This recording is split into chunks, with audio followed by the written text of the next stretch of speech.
Heat rose off Highway 19 in trembling waves that made the pines bow and shimmer like they were praying for mercy. Cicadas sawing the afternoon into thin, restless strips while the sky pressed down heavy and white. And that was when Tanya Wells felt the old Chevy hiccup, lurch and go quiet, as if the engine had finally decided it had carried enough of the world for one lifetime. She eased it to the shoulder with both hands tight on the wheel, her knuckles pale against brown skin, hazard lights blinking a weak orange heartbeat, and the first thing she did was reach back to touch her children. Jayla 9 and long-legged in hand-me-down shorts, Zay 5 with a cowlick that refused to obey, both of them wide-eyed and silent because they could read a mother's voice, even when she didn't speak, the way hope thins when the gas pedal goes soft and the air turns to worry. She cracked the door, and the heat pushed in like a furnace, carrying the sweetness of cut grass and the bitter tang of tar, and beyond it, the low, constant growl of trucks muscling toward the next county, drivers too far away in their heads to notice a woman with her hood up on the shoulder, 2 kids in the back, a prayer in the glove box, and a fraying serpentine belt that had begun its final argument with time. Tanya had seen this coming, in the way a body knows rain before the clouds gather. Last week, the engine had whined a note that didn't belong, and yesterday the idle trembled like a tired sigh. But she'd bargained with the universe like mothers do, promising to stretch one more paycheck, one more shift at the nursing home, one more borrowed ride picked up and returned with the tank just shy of empty. She told herself that if she could just get to Friday, she'd take the Chevy to Mr. Rawls behind the feed store, where they let you pay in pieces. But life had a way of choosing its own calendar, and Thursday noon on an Alabama shoulder was where the road decided to make its point. She propped the hood with the iron rod like her daddy had taught her, even though he'd been gone 10 years now, and stared down at the engine as if a mother's stare could coax machinery back to grace. The sun hammered the chrome, the radiator hissed like a scold, and somewhere a tiny ribbon of steam curled up and vanished as soon as it reached shade. She checked her phone, 2 bars, battery at 12%, the last sliver of luck flickering red, and tried roadside assistance, only to meet the polite, indifferent voice that said someone could be there in 90 minutes give or take, which was the kind of math that doesn't feed children on time or save jobs, especially a job where the clock never stops and the patients count minutes like beads on a rosary.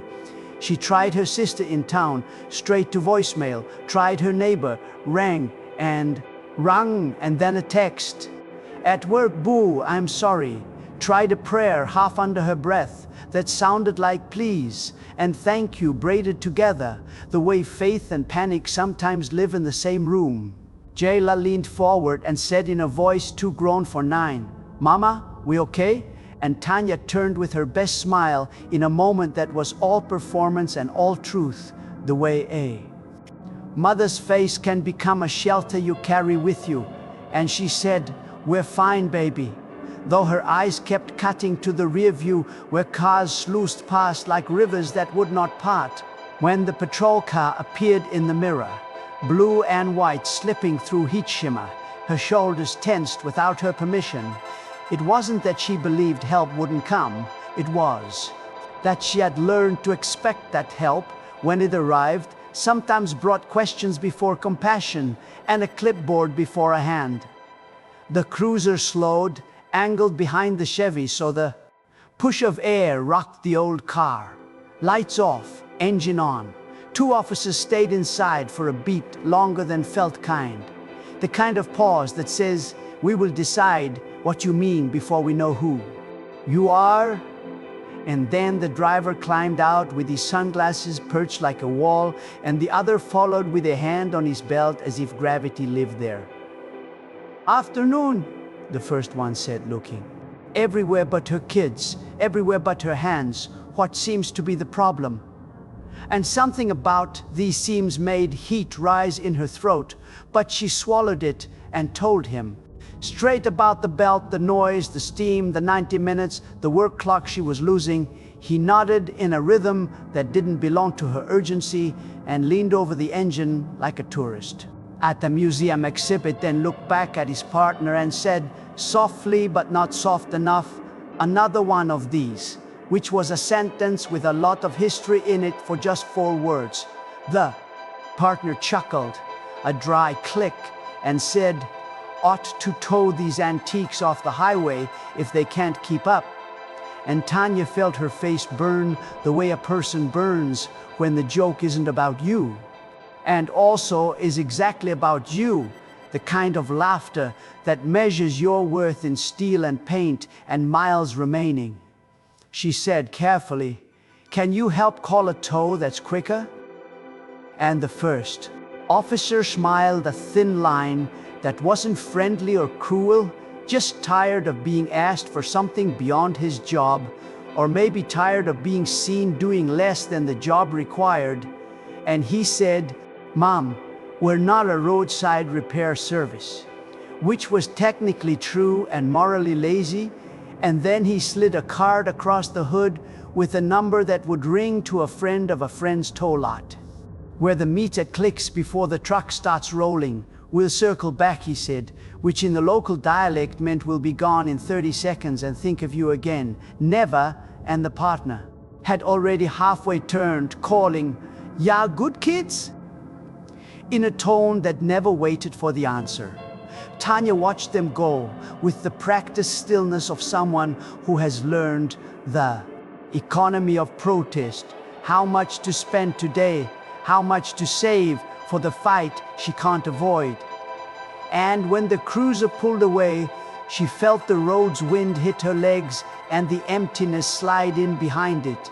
The sun dipped a fraction, and the shadows of tall pines crept across the gravel like fingers reaching for anything that would hold, the kind of slow-moving grace that says, evening is coming, whether you're ready or not. A semi screamed by and rocked the Chevy so hard, Zay yelped, then giggled, because 5-year-olds can convert fear to laughter before it hardens.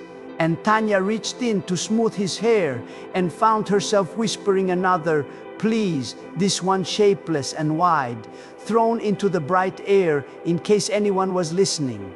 God, an ancestor, a kind stranger, a tire iron that wanted redemption.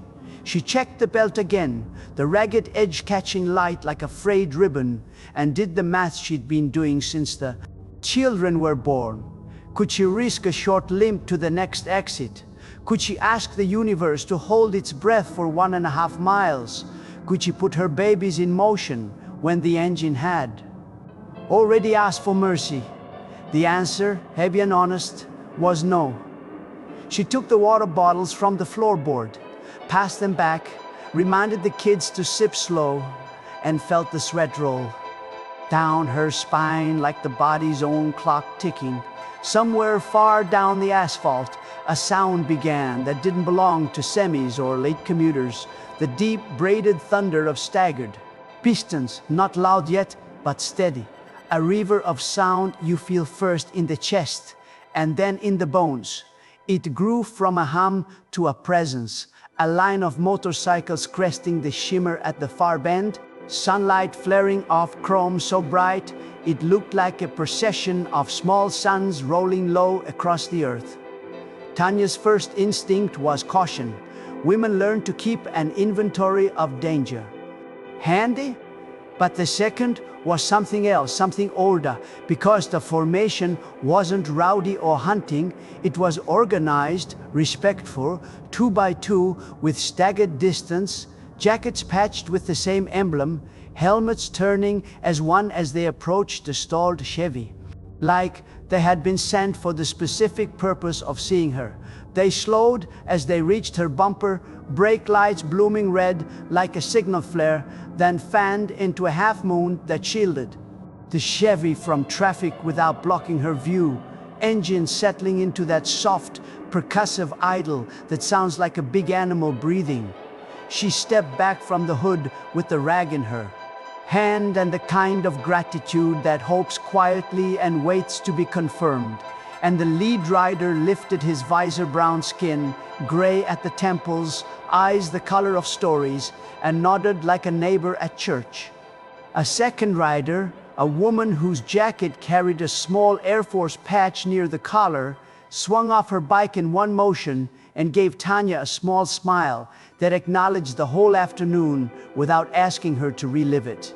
The emblem on their vests wasn't one Tanya recognized, but it struck her anyway. A folded flag stitched inside a wheel, ringed by small stars. The words, Freedom Riders. Veterans Corps curved like a promise. Behind them, more riders kept, their helmets on and their presence gentle, hands visible, bodies turned outward toward the highway like a wall that could also be a welcome. The lead rider didn't ask if she needed help. Some questions insult the evidence. He just said, voice low and even over the engine's thrum, "Ma'am, we got you. Let's get your baby some shade and your car some mercy." And for the first time all day, Tanya felt the heat lift off her like a coat she could set down, because in the way he said, we lived the kind of math she trusted. Many hands, one task. And the belief that a breakdown is just the story's middle, not its end. The sun had slipped lower, but the heat still held on like pride, heavy and unwilling to leave, the kind that made the air ripple over asphalt like water. Tanya leaned against the car while the veterans moved around her in practiced rhythm, the sound of their boots and tools soft under the steady breathing of idling engines. The lead rider, Marcus, glanced up at the sky, then knelt by the Chevy's open hood, as if it were a patient whose heart he understood. His fingers were careful, his eyes sharp with the kind of patience only people who've known worse days can carry. Tanya's kids watched from the back seat, windows rolled halfway, too wary to climb out, but too curious to look away. One of the riders, a woman with dark braids tucked into her collar, and a small silver cross on her vest, tapped the window with a gentle smile. "You like lemonade?" she asked. Jayla nodded slowly. The woman handed her a bottle through the gap and said, "Hold on to that. Hydration's a mission." Her smile was sunlight against the worry in Tanya's chest. Tanya looked from one veteran to another, their motions wordless but sure, and realized she hadn't yet spoken. Her throat was dry. "Thank you," she said quietly. "I didn't think anyone was going to stop." Marcos looked up from the engine. "Ma'am, the road's never empty. Sometimes help just rides a little slower than trouble." His voice was deep, calm, the kind that can talk pain into waiting its turn. The belt had snapped clean, and when he showed her the frayed ends, she saw how thin it had become, like her last few months, stretched beyond reason. "We keep spares," he said, rummaging through a saddlebag. "Not your exact model, but close enough to get you to town." His partner Elijah, tall and quiet with sleeves rolled up to show a medic's tattoo faded by time, crouched beside him, holding a flashlight steady. "I can patch it till morning," Elijah said. "She'll run." Tanya exhaled, a sound that was half relief and half disbelief. "I don't even know how to thank you." Marcus gave a small shrug. "You already did. You stayed calm." He meant it too. There was no pity in his tone, just acknowledgement. Around them, the traffic flowed slower now, drivers rubbernecking at the unexpected sight of a convoy of veterans working under a dying sun to save a stranger's old car. A few honked, some waved, one or two recorded through cracked windows. But Tanya didn't care anymore about being seen, she cared about being helped. Still, the echo of what had come before, the police, their laughter, sat heavy on her shoulders. She hadn't even realized she'd been holding it until Marcus glanced at her face and asked, Somebody give you grief before we got here." She hesitated, then nodded. Cops stopped. They laughed, said to call a tow. The wrench in Marcus's hand stilled for a moment. His jaw tightened, but when he looked up, his expression was soft. "They left you with 2 kids in this heat?" "Said they'd circle back," Tanya said, her voice brittle at the edges. Elijah cursed under his breath, then looked away, muttering something that sounded like figures. The woman with the cross laid a gentle hand on Tanya's arm. "You don't owe them another thought. We'll see you through." Tanya blinked hard against the tears that wanted to rise but refused to fall. Pride can be heavy, but gratitude is heavier still when it's been denied too long. The veterans worked quickly, Marcus explaining what he was doing, though she didn't need to know.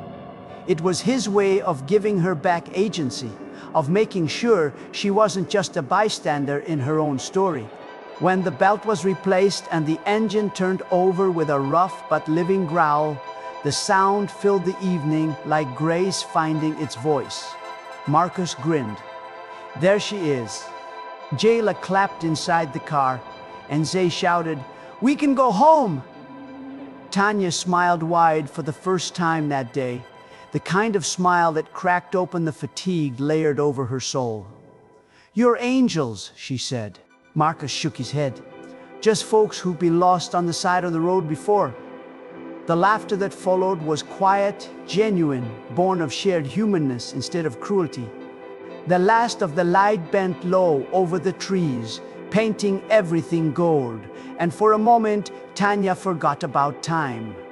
She looked around at the riders, men and women of different shades and ages, their jackets stitched with the same emblem, their movements fluid like a well-rehearsed prayer, and realized there was something sacred about their presence. They didn't ask where she came from or where she was going. They didn't measure her by the miles she traveled or the dents on her car. They saw a mother, a broken engine, and a need. That was all. Marcus was wiping his hands on a rag when the familiar flicker of blue lights bloomed in the mirrors. Tanya's stomach dropped. The same police cruiser eased up behind the line of motorcycles, its headlights cutting through the dusk. The laughter died. The veterans straightened, calm but alert, as the officers climbed out, their faces pinched with the irritation of men who'd returned to a story that refused to behave. The taller one, the same who had smirked before, looked over the scene and said, "Evening." Heard there was a breakdown. His tone carried the smugness of someone pretending concern. Marcus met his gaze evenly. "Got it handled," he said. "We're veterans. She's good now." The officer's eyes flicked to the patches on their jackets, then back to Tanya. "This your car, ma'am?" Tanya forced her voice steady. "Yes, sir." "You sure?" The officer pressed, his partner standing, slightly behind him, hand resting on his belt again. Marcus stepped forward, the movement smooth but deliberate. "You're done here, officer. Nobody needs a citation for surviving a busted belt." The tone wasn't loud, but it carried weight. The officer hesitated, caught between pride and the sudden realization that every camera phone in the veteran's hands was already rolling. The woman with the cross raised hers higher, the small red light blinking. The officer cleared his throat. "Just making sure everything's legal," he muttered. "Everything is," Marcus said, his voice like thunder that knew restraint. The air thickened, time stretching thin as a wire. Then the partner tugged the taller one's sleeve. "Come on," he said quietly. "Let's go." They turned, retreating to the cruiser, but not before tossing a glance over their shoulders. One part annoyance, one part shame. The veterans didn't speak until the lights were gone. Then Marcus turned back to Tanya, his face soft again. "You see, some folks need to be reminded what service looks like." Tanya nodded, breath-catching. "I'll never forget this." He smiled faintly. "Good. Just pass it on. Somebody out there is waiting for your kindness the way you were waiting for ours." The night gathered around them then, soft and forgiving. The cicadas quieted, and the hum of the Chevy's engine blended with the low rumble of bikes ready to roll. When Tanya thanked them again, Marcus just said, "Ride safe. Keep your lights bright," before they mounted their bikes, forming up in that same neat half circle. As they pulled onto the road, their taillights glowed red like a string of lanterns disappearing into the dark, and Tanya sat behind the wheel, watching until they were gone, her hands trembling, not with fear, but with something new, faith returning home. The road felt different once they were gone. The air itself seemed to hum with what they'd left behind, the invisible residue of decency that lingered long after the roar of engines faded into the trees. Tanya sat behind the wheel for a moment, both hands on the steering wheel, eyes on the cracked horizon that was now turning purple and gold. The Chevy's engine ran rough but steady, like a tired heart still beating out of sheer stubbornness. In the back seat, Zay had fallen, asleep with his head on Jayla's shoulder, her small fingers tracing circles on the fogged window. Tanya let herself breathe, really breathe, for the first time all day, filling her lungs with air that didn't feel heavy. She wanted to cry, but found she didn't have the energy. Instead, she smiled quietly, a small thing, but real. She put the car in gear, eased off the shoulder, and merged back onto Highway 19. The hazard lights off now, replaced by the soft glow of working headlights that painted the world ahead in a pale, forgiving light. The first miles were careful ones, her foot light on the pedal, listening for any hint that the patch might fail. But it held. The veterans had done their work like surgeons, quick, efficient, invisible, except for the grace they left behind. Every turn of the wheel was an answered prayer. She passed the next exit, then another, signs flashing by with names of towns that suddenly didn't feel so far away. She found herself whispering thank yous every few miles, not just to the riders, but to the version of herself that hadn't given up waiting. And under it all was that hum, that memory of engines, the low rhythm that had pulled up behind her when laughter tried to break her. When she reached the gas station near the county line, she stopped to check the belt one more time. The sky had turned dark, and a few stars blinked between clouds. The air smelled like rain and asphalt, sharp and clean. The attendant behind the counter, a young man with earbuds dangling from his neck, looked up from his phone when she walked in. "Ma'am, your car okay?" he asked. "You're the third one today the heat's gotten." She smiled. "It's better now. Some folks stopped to help." He nodded, uninterested but polite, and went back to scrolling. Tanya bought 2 sodas for the kids, a bottle of water for herself, and a pack of cheap mints she didn't need but bought anyway. Because her mother always said mint cleared the mind. When she came back out, Jayla was standing on the hood, arms stretched wide, her face lifted toward the sky. "Mama, look, stars." Tanya almost told her to get down, then stopped. Let the girl have her stars, let her have something good to remember about this day. They drove the rest of the way home with the windows down, the hot air whipping through the car, and somewhere between the county line and their small driveway, the first drops of rain began to fall. Light at first, then steady, washing the dust from the windshield. Tanya parked the Chevy beside the curb and just sat there, the wipers squeaking back and forth, the kids dozing again. She looked at the dashboard, at the trembling needle on the fuel gauge, at the old cross pendant hanging from the rearview mirror, and whispered, "We made it." When she finally stepped out, the neighborhood was still. Porch lights glowed behind screens, dogs barked in the distance. She gathered her children, one on each side, and guided them toward the door. The house smelled like laundry soap and memories.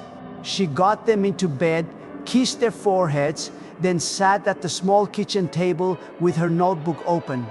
Tanya had always written when she couldn't sleep, a habit born from nights when words were the only thing that didn't cost anything. Tonight, she wrote about the heat, the breakdown, the laughter, the veterans. She wrote about how a stranger's kindness could change the weight of a whole day. She wrote about how it felt to be invisible and then suddenly seen.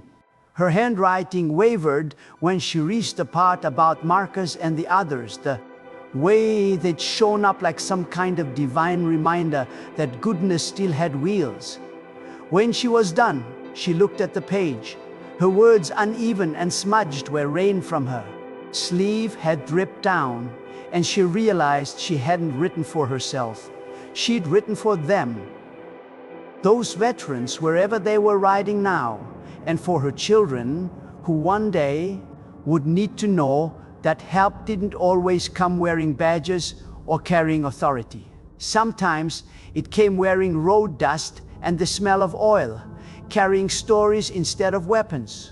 Tanya left the notebook open on the table, next to the small lamp whose light made the words glow like something sacred. She walked to the window and looked out at the street. The rain had stopped, and the asphalt shimmered under the lamplight.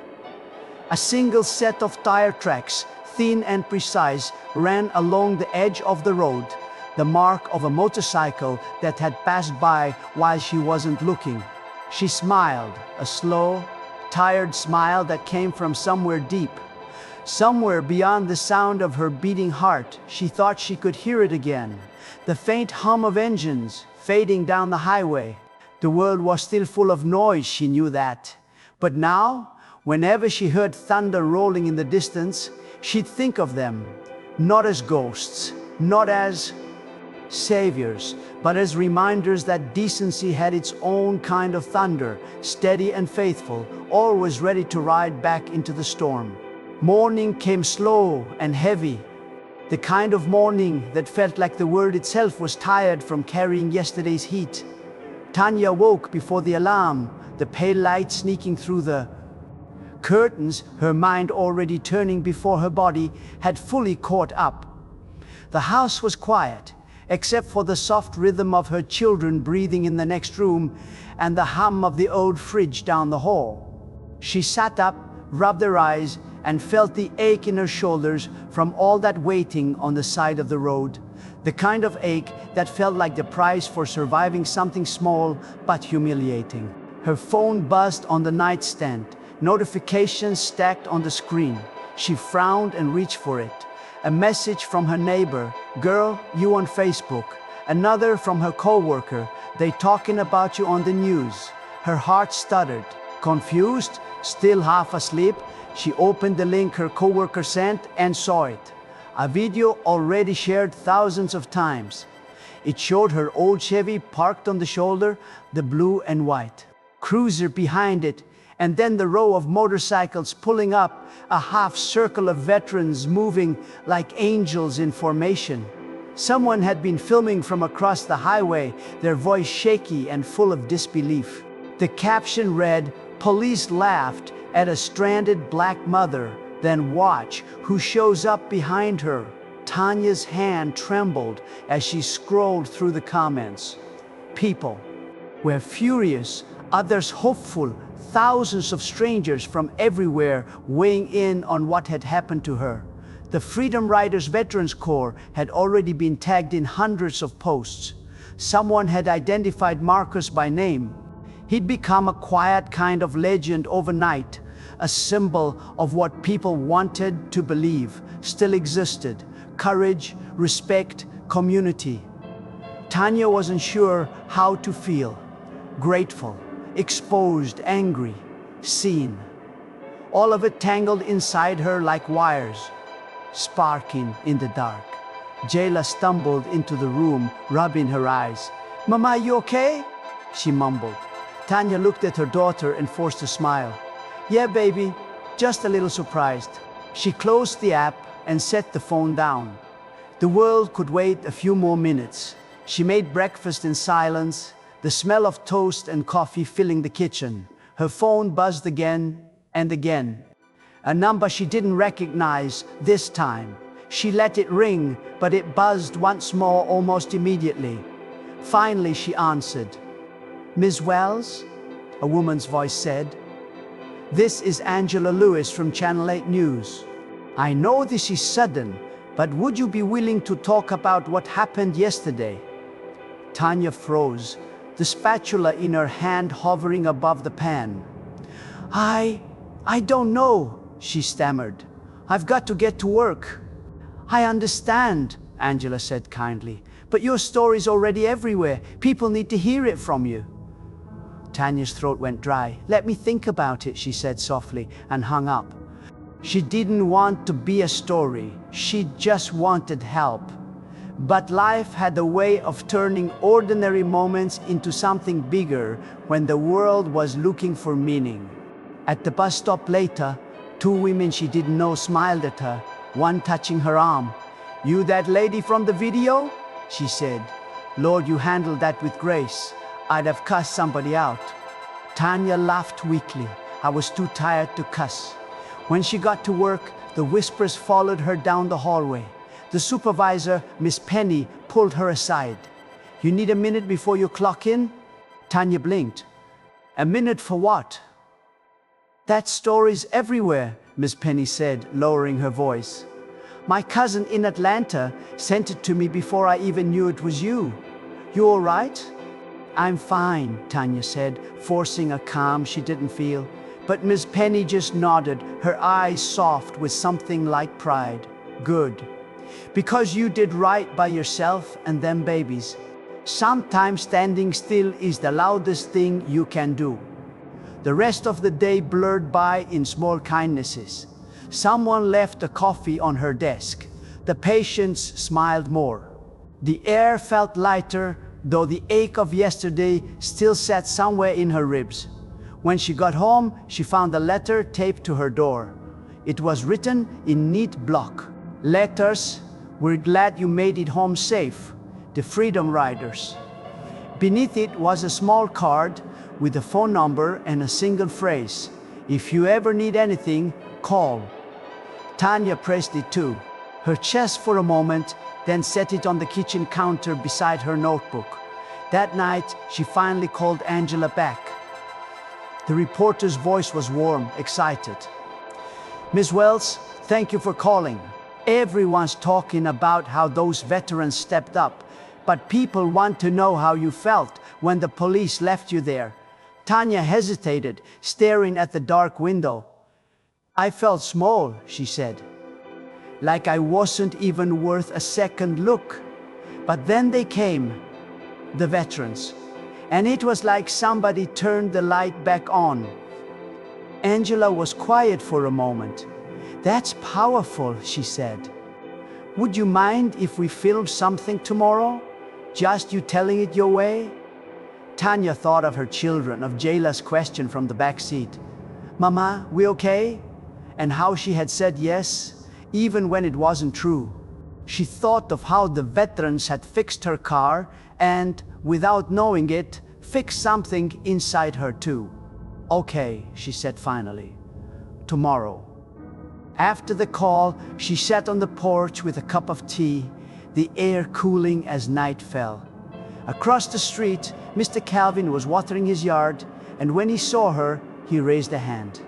"Saw you on the internet, girl," he hollered. "You famous now?" Tanya laughed and shook her head. "I don't want to be famous," she said. "Just want to be remembered for something good." Mr. Calvin smiled. "That's what famous supposed to mean." The next morning, the news crew came. Just one camera, one microphone, and Angela's soft-spoken questions. Tanya told the story the way it happened, not dressed up, not dramatized.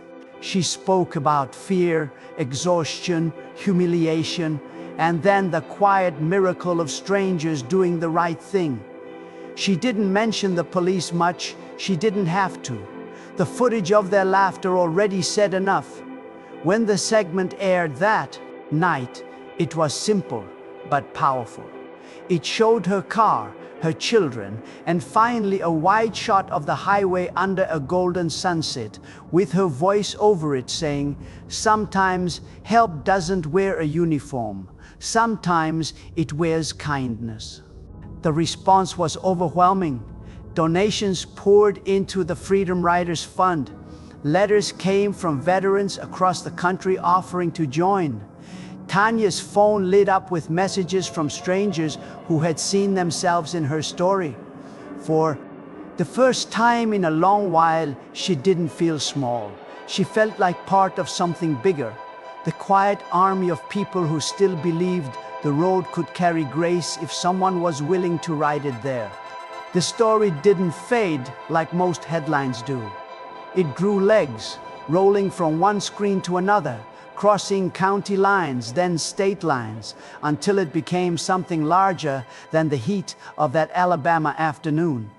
By the end of the week, Tanya's name was trending beside words like courage and grace, and the Freedom Riders Veterans Corps had gone from a small regional group to a movement people wanted to be part of. Local news gave way to national coverage, talk shows called, and one morning, Tanya woke to find her photo on the front page of a national paper, standing by the side of her patched-up Chevy, the caption reading, "A mother, a breakdown, and the kindness that stopped traffic." She didn't recognize herself at first. The camera had caught her mid-smile, eyes half tired, half defiant, the look of someone who'd lived long enough to know hope is a kind of stubbornness. The photo made her look brave, though she remembered how scared she'd been. She folded the paper and set it on the kitchen table, staring at the headline until her coffee went cold. Her children were at school. The house quiet, except for the whir of the ceiling fan. Outside, neighbors had started waving more, stopping her to say they'd seen her on TV, asking about the veterans like they were family. Even the officer who patrolled her block nodded at her now, a flicker of guilt, or maybe respect, crossing his face. She didn't smile back, but she nodded. Some things didn't need to be forced. A few days later, the Freedom Riders reached out again. Marcus called, his voice steady but warm. "Miss Wells, you holding up okay?" "Trying to," she said, laughing softly.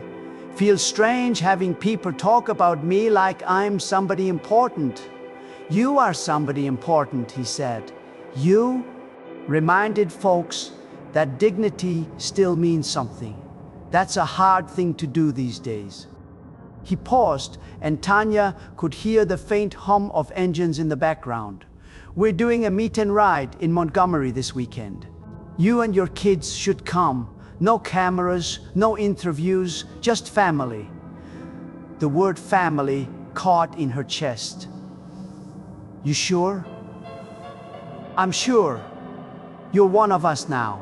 She thought of the long, dusty stretch of Highway 19, the sound of their bikes rolling up behind her, the way fear had turned into relief in a single heartbeat. "Okay," she said. "We'll be there." Saturday came hot and bright. Tanya packed sandwiches and juice boxes, dressed the kids in their Sunday clothes, then changed them into t-shirts because the veterans had warned her there'd be dust and grease. The meeting spot was an open field behind an old church, shaded by oaks and filled with the sound of laughter and engines warming up. There were maybe 100 bikes, riders of every age and color. Some wore leather patch with military insignias, others denim jackets faded from time. When they saw her, they waved her over. Jailer's eyes went wide at the sight of so many bikes. Zay covered his ears, squealing with joy at the noise. Marcus was waiting near a folding table, his smile wide enough to cross the space between them. "Glad you made it," he said, shaking her hand. "Your story's been doing some good." We got vets calling from all over, wanting to start their own roadside aid chapters. All because of that video? Tanya asked. All because people saw kindness and remembered they could do it too. He handed her a small patch, the same folded flag and wheel emblem she'd seen on his vest. You don't have the right to wear it, he said. Means you're part of the promise. She ran her thumb over the stitching, the colors deep against the sunlight. Promise of what? That nobody stands alone on the side of the road again. The simplicity of it undid her. Tears came without warning, soft and quiet. Maya, the woman with the cross, handed her a tissue and smiled. Happens to all of us, she said. We cried the first time we realized we ain't alone anymore. The day unfolded in laughter and food, stories traded like gifts. The veterans talked about deployments, old towns, near misses, and miracles on highways. They spoke of finding purpose again after the war, of building something bigger than medals and memory. Tanya listened, her children running in the grass, their laughter rising above the low thrum of bikes. She felt a lightness she hadn't known she was missing. Later, as the sun dipped low, Marcus called everyone together. Listen up, he shouted over the engines. We've got a message from the sheriff's office. Groans rippled through the crowd, but Marcus raised his hand. They want to meet, talk about what happened. They're catching heat from the top and think maybe, just maybe, it's time to do better. Murmur spread, skepticism mixed with weary hope. Marcus looked at Tanya. I told them we'd only come if the woman they laughed at sat at the table with us. Tanya's breath caught. Me? You? He said. They need to hear what it feels like on the other side of that badge. Not from us, from you. The crowd quieted, all eyes on her. She looked at her children, at the veterans who had turned her worst day into something redemptive, and felt a steadiness take root inside her. Okay, she said. If we're doing this, we'll do it right. The next week, they met in the community hall, a wide, echoing room that smelled faintly of coffee and old wood. The two officers who had left her stranded sat stiffly at the far end, their faces pale with discomfort. The police chief looked uneasy but respectful. Marcus opened the meeting, his tone calm. We're not here for apologies, he said. We're here for change. Tanya stood when it was her turn, her hands trembling only slightly. I don't hate you, she began, looking at the officers. But I need you to understand what that moment felt like. My car broke down. My kids were scared. You were the first people who could have helped. And instead you laughed. You made me feel smaller than I already did. Her voice wavered, but she pressed on. You didn't see me. You saw a stereotype. You didn't see two children in the back seat. You saw inconvenience. One officer dropped his gaze. The other swallowed hard, color creeping into his face. The chief cleared his throat. Miss Wells, you're right, and that's not the department we want to be. Then fix it, she said simply. Marcus spoke next, outlining plans for training, veterans leading workshops on empathy, de-escalation, and community service. The proposal was met with reluctant nods, then agreement. When it was over, one of the officers approached Tanya, voice low. Mom, I was wrong, he said. You shouldn't have been left out there. I'm sorry. She studied him for a long moment, then nodded.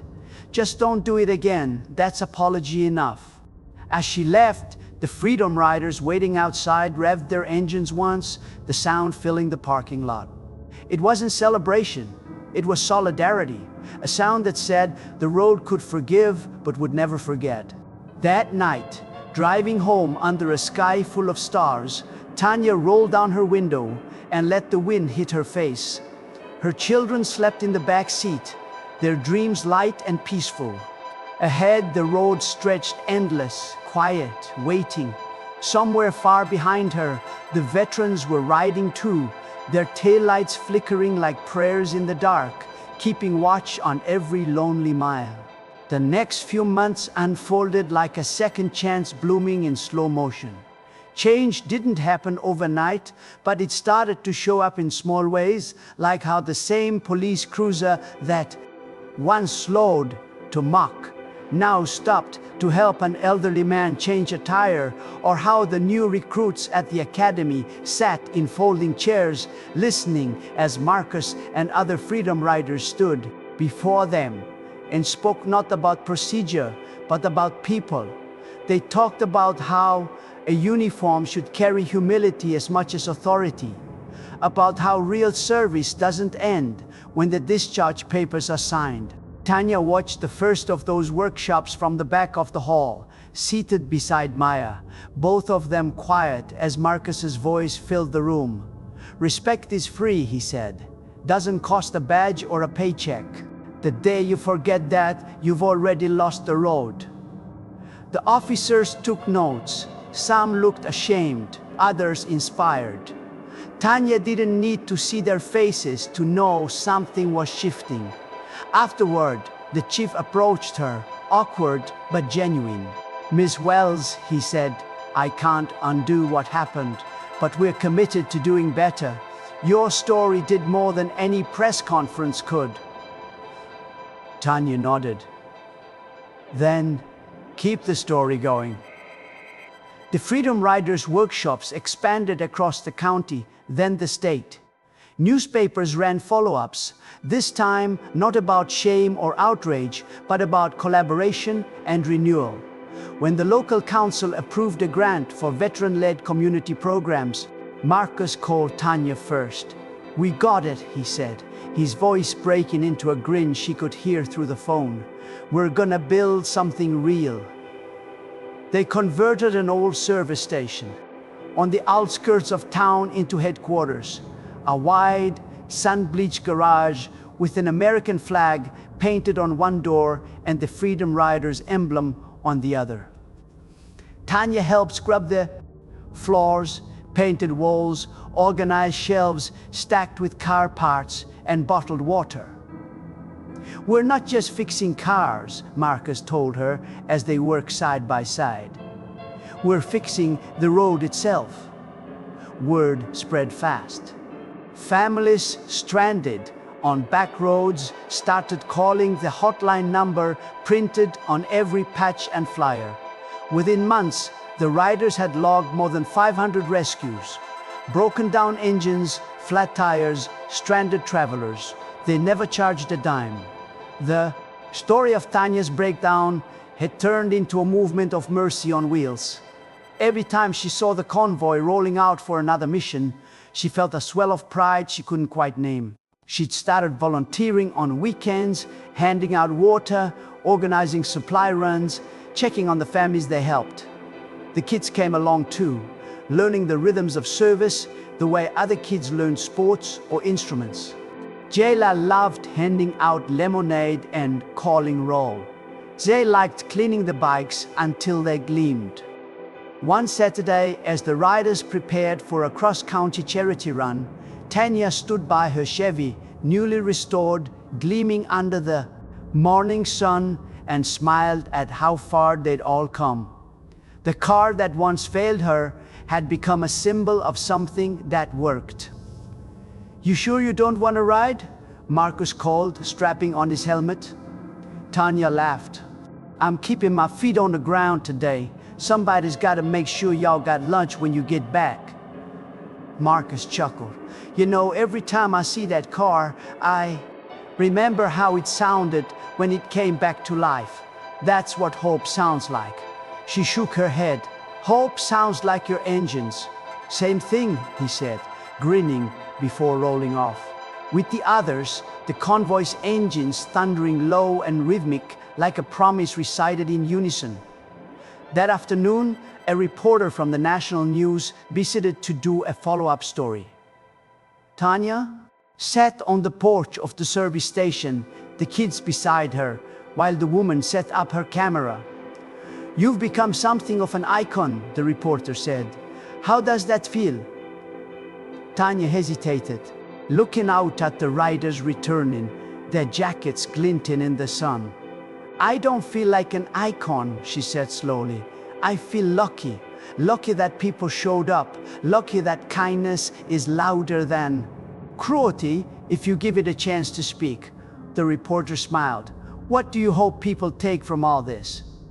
Tanya thought of the laughter that once stung her like a slap, the long minutes of waiting in the heat, the roar of engines that sounded like deliverance. That you don't measure a person's worth by their car, their clothes, or their color, she said. You measure it by how they treat you when they think nobody's watching. The segment aired that night under the headline, "From Breakdown to Breakthrough." Donations surged again, enough to buy more tools, more tires, more fuel. Letters arrived from across the country. Thank yous, stories, even apologies from people who said they'd once looked away when they should have stopped. One envelope came with no return address, only a note in rough handwriting. "We were wrong. Keep riding." Marcus pinned it to the bulletin board in the garage. "Proof that hearts can change," he said. By winter, the riders had chapters in 6 states. Tanya was invited to speak at a community college about the power of grace. She stood at the podium, hands shaking slightly, and looked at the faces before her, young, hopeful, skeptical, alive. "You don't need a motorcycle to be a rider," she said. "You just need to keep your engine of kindness running, even when the road gets mean." The students clapped, and afterward one girl hugged her with tears in her eyes. "My mama went through something like that," she whispered. "Now I know how to help next time." That night, back home, Tanya sat on her porch with the sound of cicadas rising again. The air smelled like rain. The lights of the town flickered in the distance. She could almost hear them. The engines, the same deep hum that had once saved her. She looked down the empty road, her reflection caught faintly in the window, and realized she no longer saw the woman who had waited helpless on the shoulder. She saw the woman who'd stood up in front of the world and turned humiliation into harmony. Somewhere out there, the riders were still rolling through the dark, their headlights cutting paths through silence, carrying with them the echo of that day's promise: nobody gets left behind. And in the hush before the first drops of rain, Tanya whispered, "Into the night, ride safe," knowing they would hear it, somehow carried on the wind, the way prayers find the people meant to answer them. Spring came early the next year, soft and bright, and with it came the hum of engines rolling through Rosewood like migrating thunder. Tanya could hear them from her porch before she saw them, rows of bikes moving in careful rhythm, sunlight glancing off chrome, patches flashing the Freedom Riders emblem. It had been almost a year since the breakdown that changed everything, and the group was holding its first annual Ride for Respect, a cross-county convoy meant to celebrate service and humanity. The police department was now a partner, its cruisers riding at the back of the line instead of blocking the road.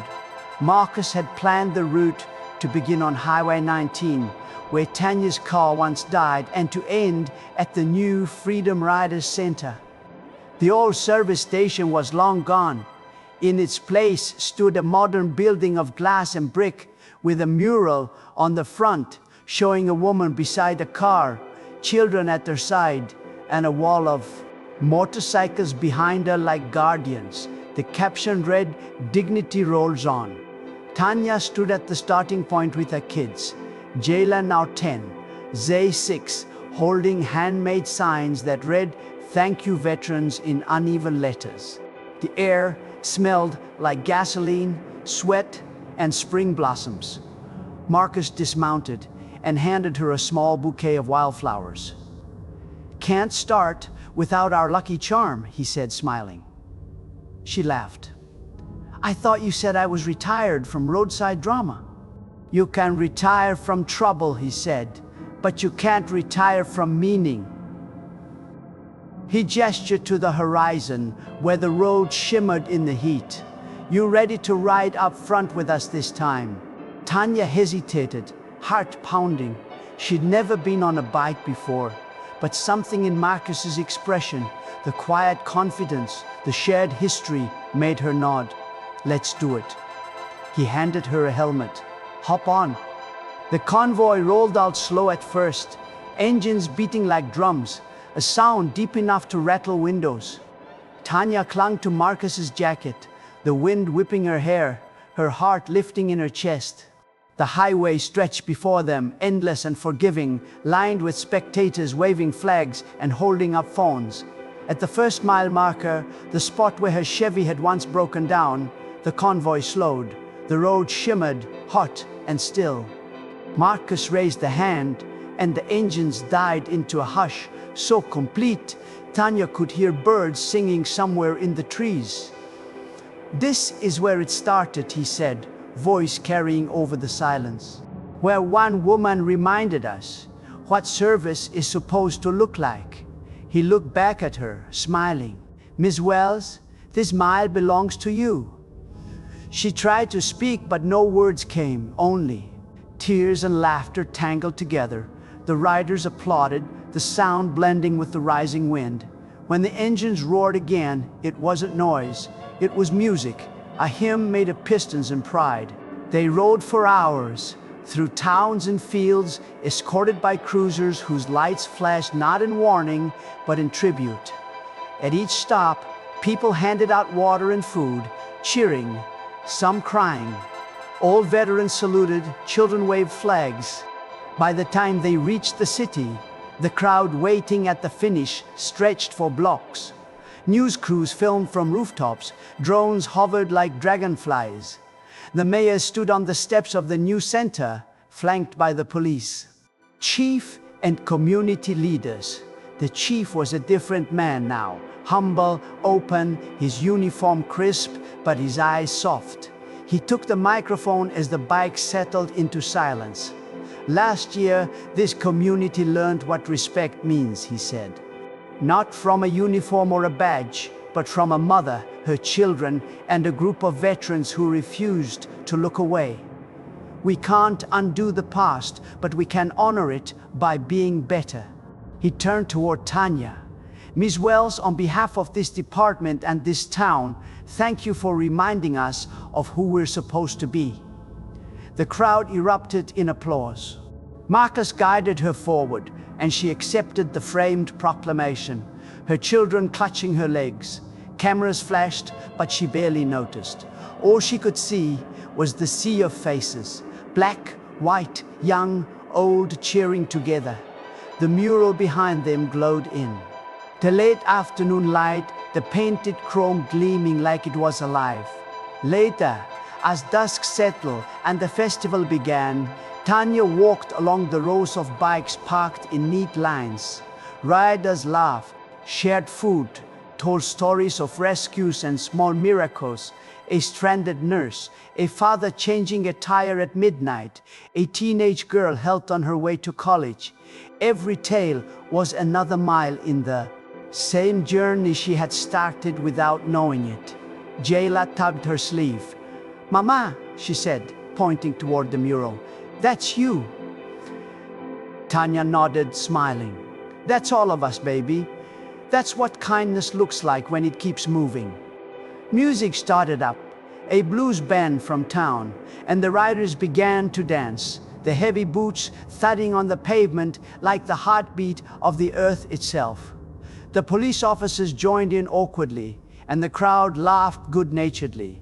Marcus found Tanya in the crowd and handed her a lemonade. "You see," he said, "told you this road had more miles left." "What's next?" she asked. He glanced at the horizon, the faint hum of night traffic floating on the breeze. "We keep riding. There's always somebody broken down somewhere." She nodded, understanding. The stars were starting to come out, faint silver pinpricks against the deepening blue. She could feel the rumble of idling engines beneath her feet, a vibration that matched her pulse. Jayla leaned against her side and Zay climbed onto her lap, already half asleep. "Mama," he murmured, "you think the veterans still help people at night?" She looked toward the road where the last few bikes were heading out, taillights glowing red like distant prayers. "Every night, baby," she whispered, "every night." The music swelled, laughter rolled through the crowd, and the wind carried the scent of rain mixed with gasoline, the smell of renewal. As the first drops began to fall, Tanya tilted her face to the sky and smiled. Somewhere out there, on another road, someone's engine would fail. Somewhere, headlights would dim and fear would settle in. And somewhere close behind, the sound of motorcycles would rise again, steady, strong, faithful, carrying with them the lesson she had learned on a hard, hot day on Highway 19, that sometimes salvation doesn't roar up with sirens, but hums in low gear, patient and human, pulling kindness behind it like a promise that never runs out of gas. By the time the next spring rolled around, the Freedom Riders Veterans Corps had become more than a group. It had become a symbol, a movement written in asphalt and engine oil, one whose heartbeat could be heard on highways all across the South. Tanya's story had long since outgrown the small Alabama town where it began. Every news outlet, every social media feed, every community center had shared some piece of it. The laughter that started the fire, the veterans who turned it into light, the mother whose broken car became the vehicle for change. Yet for Tanya, life itself had settled into something quiet again, humble, steady, the way she liked it. She still worked at the nursing home. She still drove that same old Chevy, though now it purred instead of groaned, thanks to Marcus and the riders who kept it tuned like they were protecting history. Her children were growing fast, Jayla now reading chapter books out loud too. Zay in the evenings, Zay already asking when he could learn to ride. And the house, once quiet except for the sound of cicadas and worry, now hummed with laughter. But the road still called. Every few weekends, Tanya would drive out to the Freedom Rider Center. The veterans had built an entire fleet of bikes and trucks, organized by mission type, emergency rescues, community repair, and what they called honor runs for fallen heroes. They even had a children's program now, where kids could learn basic auto maintenance and kindness in the same breath. Marcos always said, "A wrench in one hand and decency in the other, that's how you fix the world." Tanya became the unofficial spokesperson for the movement, though she never liked the title. She gave talks at churches, schools, and community halls, her voice soft but firm. She always began the same way. "I was just a mother with a broken car." The miracle wasn't that they stopped. The miracle was that they showed the world how simple it is to do what's right. Her words had weight because they came wrapped in truth, not performance. People listened, not because she was famous, but because she was real. It was at one of those gatherings, a spring benefit in Montgomery, that a young woman approached her after the speech. She looked barely 20, clutching her phone like it was a lifeline. "Ms. Wells," she said nervously, "I wanted to thank you. I saw your story last year.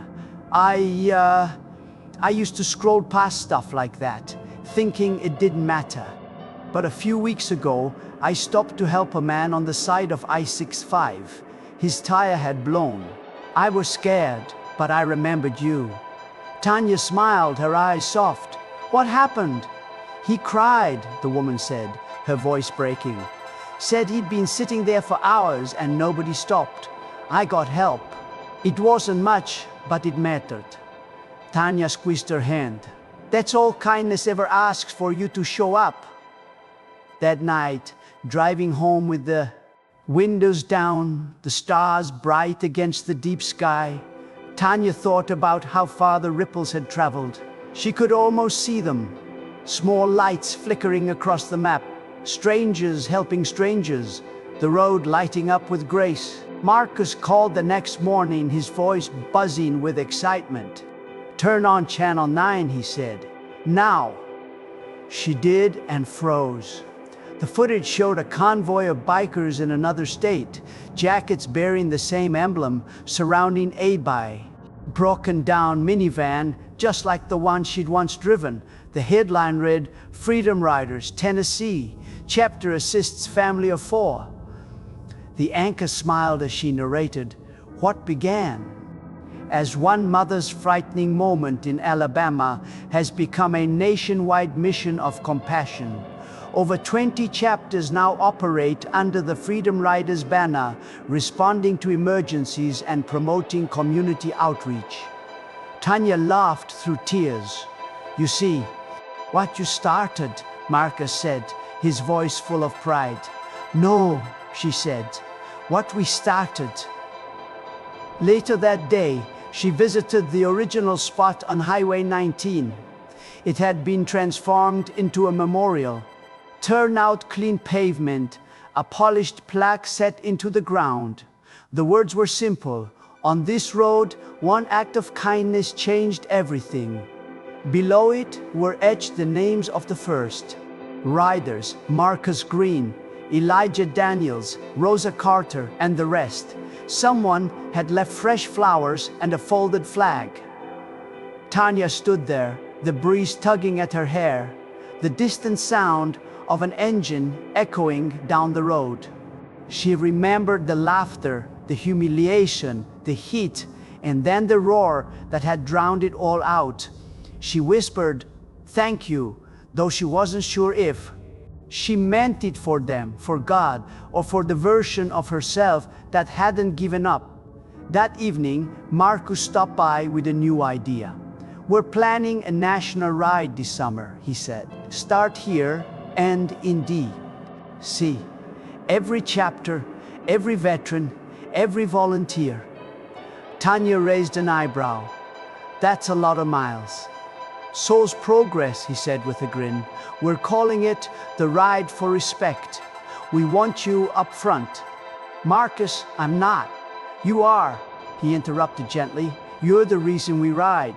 She couldn't argue with that. A few months later, the day came. Hundreds of bikes lined the streets of Rosewood. The sun rose pink and gold, the air electric with anticipation. People filled the sidewalks, waving flags that read, "Ride for Respect."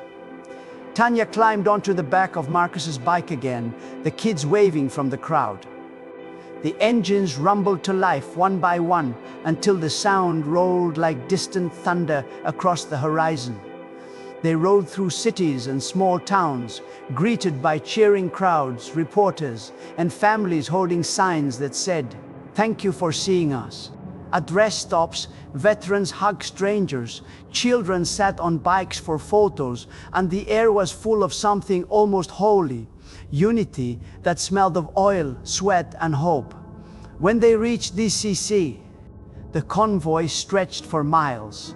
They parked at the National Mall, hundreds of engines idling beneath the towering monuments. Tanya stood on the steps of the Lincoln Memorial, looking out at the sea of riders, tears streaking her face. Marcus handed her the microphone. "You started it," he said simply. She took a deep breath, her voice trembling but clear. "A year ago, I was invisible. Today, I see every one of you. And what I've learned is simple. Kindness doesn't ask for permission. It just shows up. And when it does, it changes everything." The crowd erupted in cheers, the engines revving in unison, the sound echoing against marble and sky. Cameras caught it all, broadcasting a message that no one could ignore, that one act of dignity on a lonely highway could rewrite what community meant. As night fell and the city lights glowed, Tanya stood beside the reflecting pool, watching the water shimmer.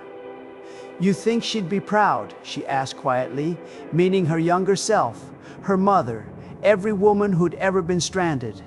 Marcus nodded. She already is.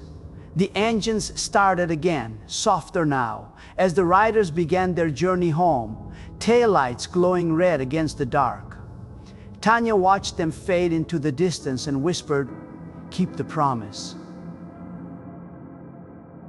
The wind carried the sound of engines long after they disappeared, rolling like thunder over the quiet city, reminding her, and anyone who'd ever felt unseen, that sometimes salvation doesn't wear a uniform, it just rides in with grace.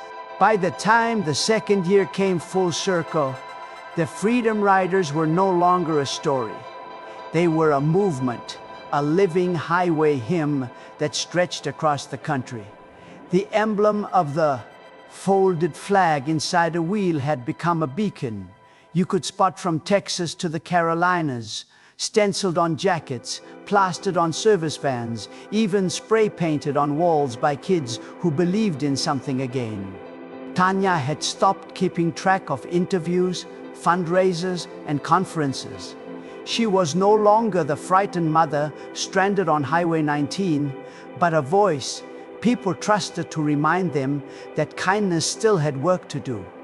Yet, despite all the light the movement had gathered, the road, as always, carried its share of shadows. That spring brought storms, both in the sky and in the world. Floods hit several southern towns hard, washing out bridges and stranding families. The Freedom Riders mobilized faster than any emergency service. Convoys of veterans, volunteers, and community members rode out into the rain, towing flatbeds, hauling supplies, rescuing people from the rising waters. Tanya coordinated.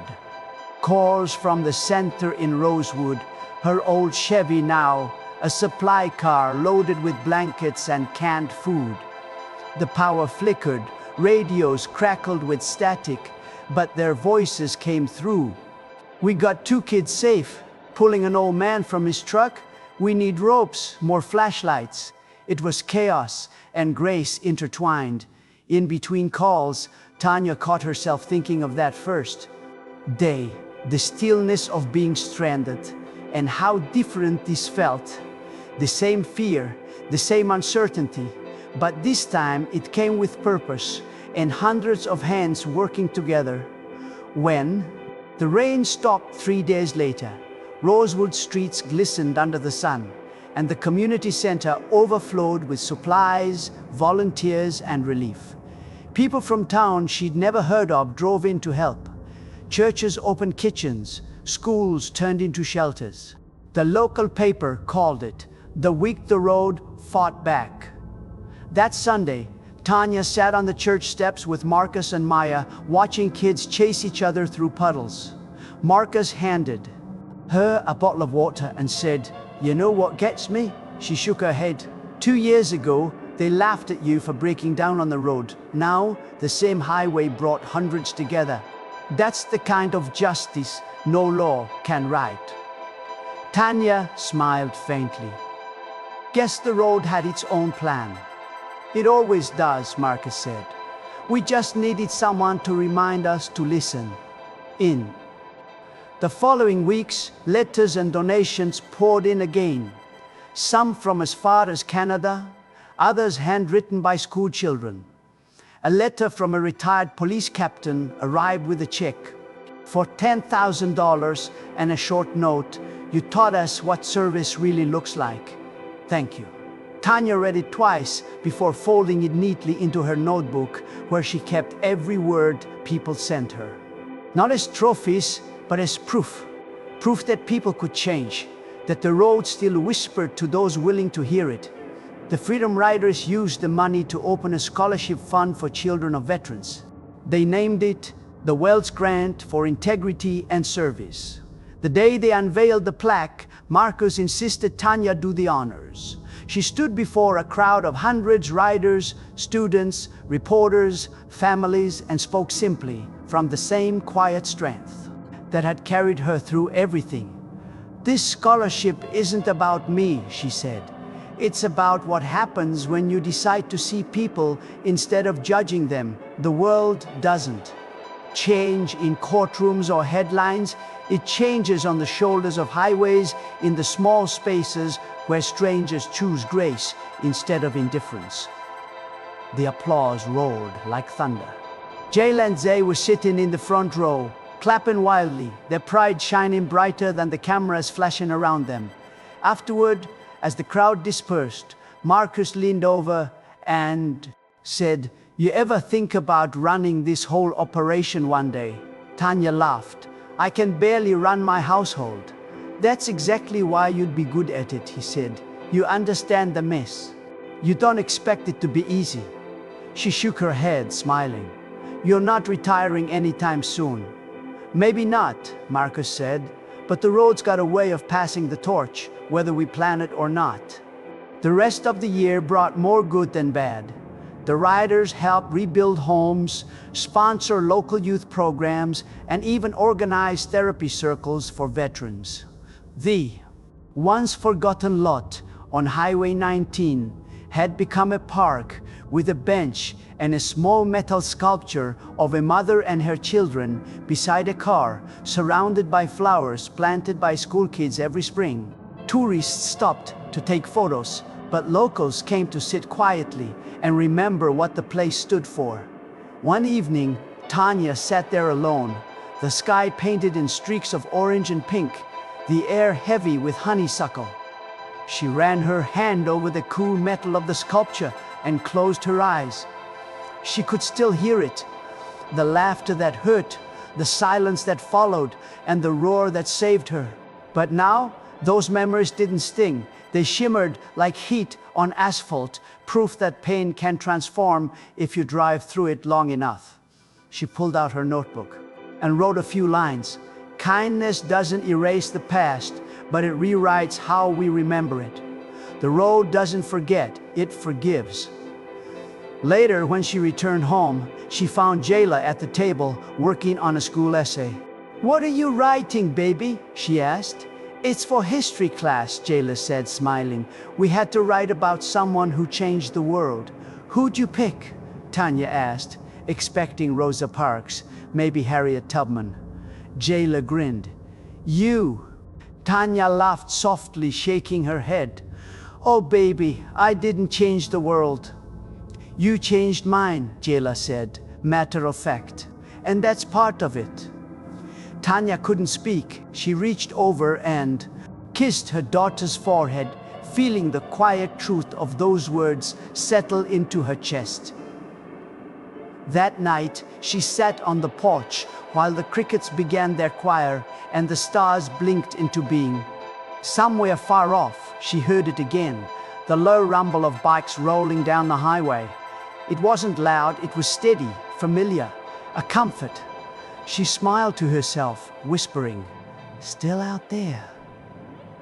Maybe that was what hope sounded like, the sound of engines on the horizon, carrying stories like hers into the next town, the next heart, the next broken-down stranger waiting to be seen. By the third year, the story of Highway 19 had settled into the kind of legend that didn't need headlines anymore.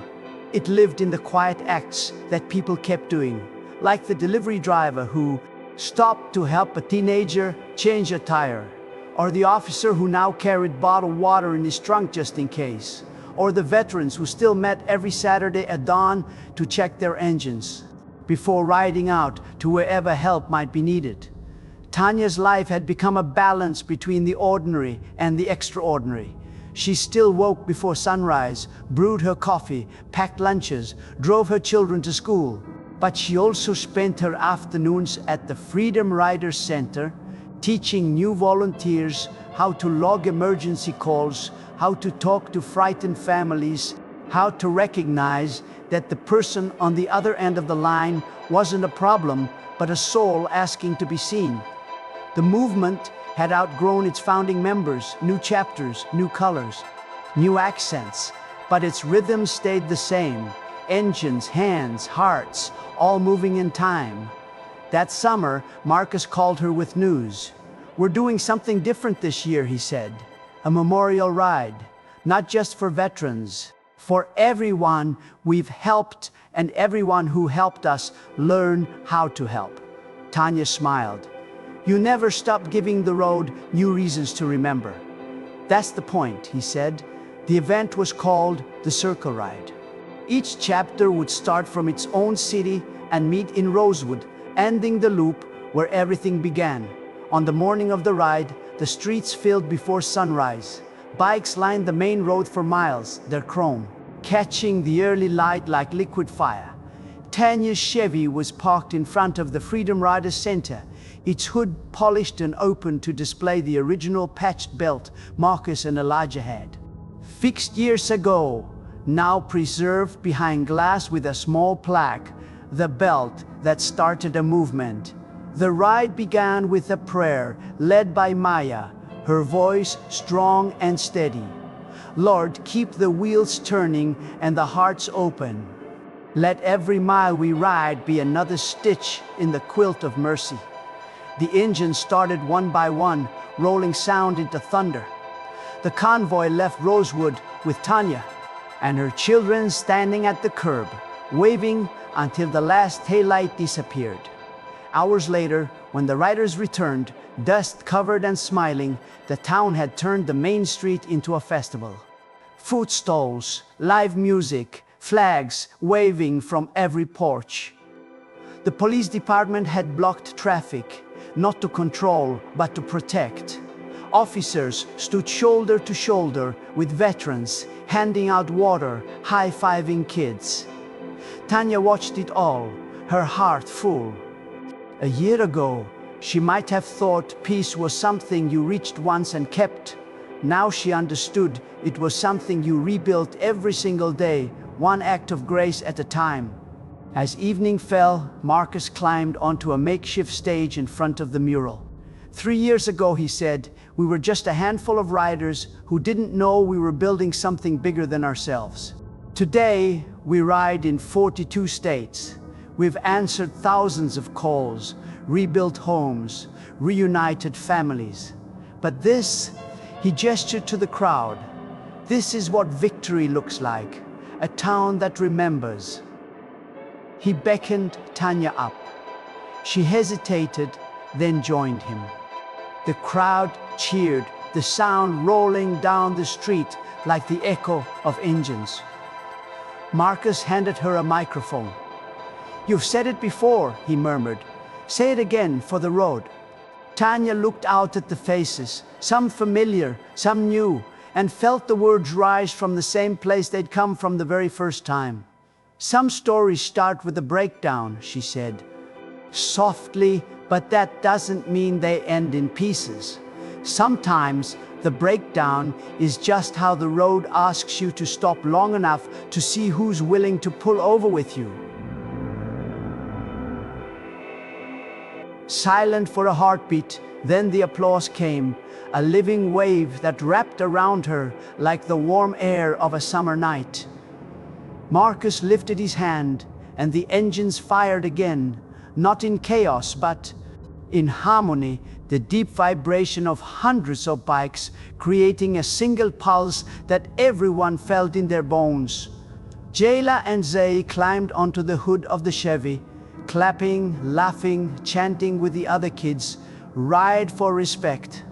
Ride for respect." As the sun slipped behind the trees, the convoy formed one final circle around the town square, headlights shining outward like a halo.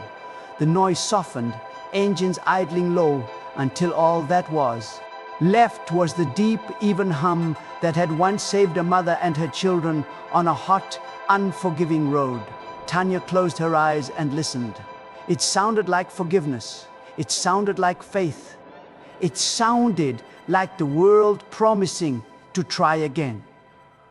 Later that night, after the crowd had gone home and the last riders rolled away toward the horizon, she stood alone beneath the mural. The paint shimmered under the streetlight. The woman beside the car, the children, the veterans behind them, and Tanya traced her fingers along the painted wheel. "Thank you," she whispered, not to the art, but to the memory of the moment that had rewritten her life. The air was cool, carrying the faint smell of rain and motor oil. Far down the highway, she could still hear the engines, distant but steady, moving toward another story that needed saving. She smiled, turned toward home, and whispered her own closing prayer, the same one she would speak again at the end of every talk, every interview, every ride. Some maps lead to gold, others to truth, but the bravest ones lead you home. And when the road remembers your name, don't forget to leave it kindly to carry.